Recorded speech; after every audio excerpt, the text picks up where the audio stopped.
सभी को नमन करता हूँ, मंच को नमन करता हूँ, माँ सरस्वती को नमन करता हूँ। शुरू से ही संजय ने जितना बोला उसी से लगा कि आप कविता के प्रति कितने उत्सुक बैठे हुए हैं। वाह। आपकी इस कविता के प्रति प्रेम को भी नमन करता हूँ। 7 बजे का टाइम था, आपके सामने 2 घड़ियाँ लगी हुई हैं। समय का बड़ा महत्व है, मैं आपको बता दूं, और आपने समय के महत्व को जाना है। वो मुझे ध्यान है, एक चोर से उसकी घरवाली ने कहा, सुनो जी घर में तेल खत्म हो गया, बाजार से जाकर तेल ले आओ। चोर बोला, भगवान बाजार बंद तो हो जाने दे। तो सब काम समय पर होना चाहिए। संजय ने भी आपको बताया, मैं भी एक निवेदन कर दूं कि जो बात आपको अच्छी लगे तालियां जरूर बजाएं। वैसे भी अच्छे श्रोता वही होते हैं जो बात को एक ही बार में समझ लें। वो मुझे ध्यान है, रजनीकांत ने एक बार एक बच्चे को डांट दिया था, चुप रहो, बच्चा प्रधानमंत्री बन गया पर 10 साल तक नहीं बोला।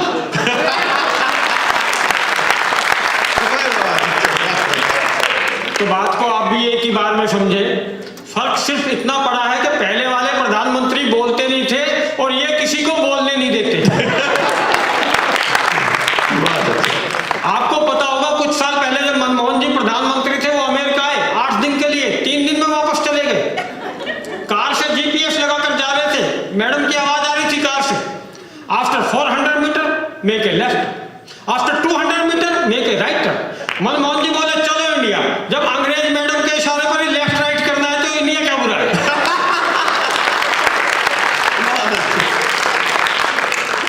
और ये संजय तो अद्भुत हाजिर जवाब आदमी है।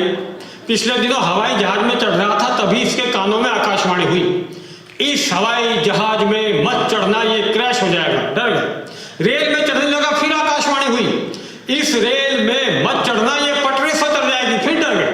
बस में चढ़ने लगे, फिर आवाज आई, इस बस में मत चढ़ना, इसका एक्सीडेंट हो जाएगा। इसने ऊपर की तरफ देखा और पूछा, भाई तू चीज क्या है जो मुझे बार बार टोक रही है। ऊपर से फिर आवाज आई, मैं एक रूहानी ताकत हूं जो हर हाल में तुम्हारी रक्षा करना चाहती हूं। इसने तुरंत कहा, तो और रूहानी ताकत तो उस दिन कहां मर गई थी जिस दिन मैं घोड़ी पर चढ़ रहा था। ये स्थितियां होती रहती है मित्रों, पति पत्नी के बीच में। तो मैं तो बताऊं आपको, मेरा तो एक दोस्त है, बेचारा पति है, बेचारा, हालांकि बेचारा कह लो या पति कह लो एक ही बात है। पिछले दिनों बहुत परेशान था, मेरे पास आया, बोला वेद भाई क्या करूं, पत्नी आजकल मेकअप पर इतना खर्चा कर रही है कि उसके मेकअप का खर्चा बर्दाश्त नहीं होता। तो मैंने कहा तू पत्नी को मेकअप का खर्चा मत दिया कर। बोला फिर बिना मेकअप के पत्नी बर्दाश्त नहीं होती।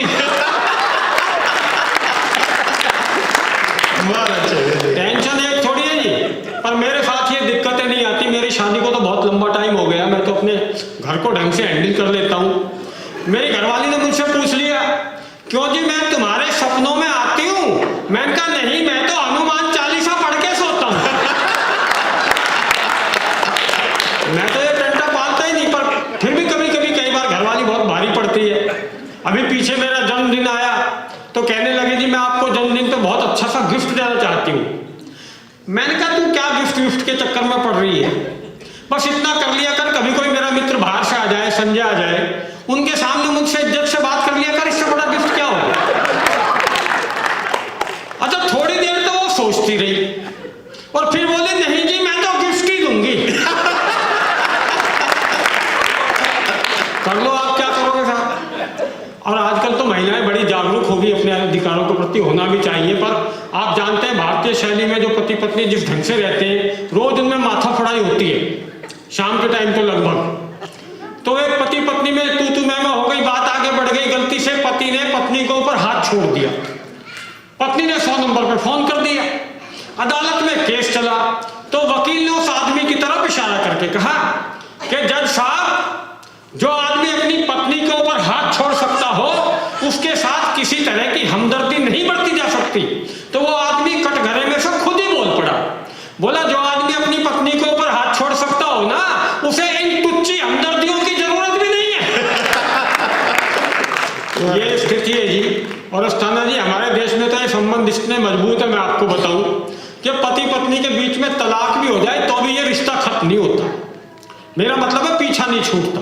हाँ, वो एक मेरे मित्र अब्दुल्ला, उनकी घरवाली से तलाक हो गया, तो उसने कहा भाई देख, अब तेरा मेरा तलाक हो गया है, तेरे मेरे बीच में अब कोई रिश्ता है नहीं। उसकी घरवाली बोली ऐसा मत कहो सलीम के अब्बा, रिश्ते में हम अभी भी फुफेरे भाई बहन हैं। एक बार तालियां बजा दीजिए ताकि आपको आवाज आ रही है ठीक पीछे, मंच पे मॉनिटर नहीं है इसलिए मैं पूछ रहा हूँ, ठीक है ना? हाँ। अच्छा, अभी तो मोदी जी ने बहुत बड़ा काम किया, बहुत बड़ी कुप्रथा हमारे देश में चली आ रही थी, 3 तलाक वाली, वो बंद कर दी। मैं उनको नमन करता हूँ, वंदन करता हूँ उनका इस बड़े काम के लिए। मुझे मिल गए मियाँ खालिद, मैंने पूछ लिया खालिद मियाँ ये 3 तलाक बंद हो गया, अब आपको कैसा लग रहा है?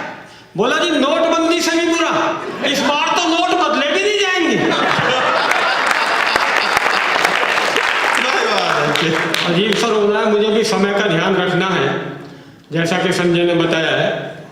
अभी तो कुछ महीने पहले कई राज्यों में चुनाव हुए, आपको पता है कई सरकारें बदल गई। उत्तर प्रदेश में योगी जी की सरकार आ गई, बड़ा परिवर्तन आया वहां पे। हाँ, आप उनका अभिनंदन कर सकते हैं इसलिए कि उन्होंने बड़े बड़े काम किए। अवैध रूप से चलने वाले बूचड़ खाने बंद करा दिए जहां अवैध ढंग से जानवरों को काटा जाता था। एंटी रोमियो स्क्वाड चला दी कि अब छेड़खानी की घटनाओं में बहुत कमी आई है, लड़कियां आजादी के साथ स्कूल जा सकती हैं।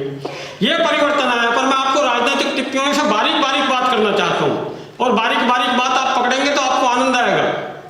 योगी जी के बाद लखनऊ में चिकन के नाम पर बस कुर्ते ही कुर्ते रह गए।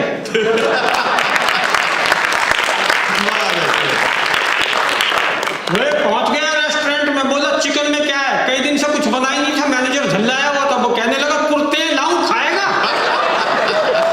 वो बोला मेरा मतलब मुर्गे नहीं बनाते।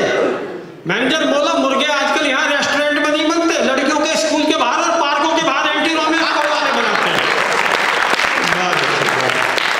अच्छा, कांग्रेस के इतने बुरे दिन आ गए गर्ग साहब कि उन्होंने सोचा भी नहीं होगा जब आदमी के खराब दिन आते हैं तो क्या होता है। कांग्रेस के इतने बुरे दिन आ गए, फिर बारीक बात कर रहा हूं, कि ज्योतिषियों तक ने हाथ देखना छोड़ दी। वो पिछले किसानों की बड़ी लंबी फसल खराब हो गई, बेचारों की ज्यादा नुकसान हो गया। राहुल गांधी ने सोचा कि इनको ज्यादा से ज्यादा मुआवजा दिलवाया जाए, उन्होंने जाकर किसानों को संबोधित किया मुआवजे के लिए।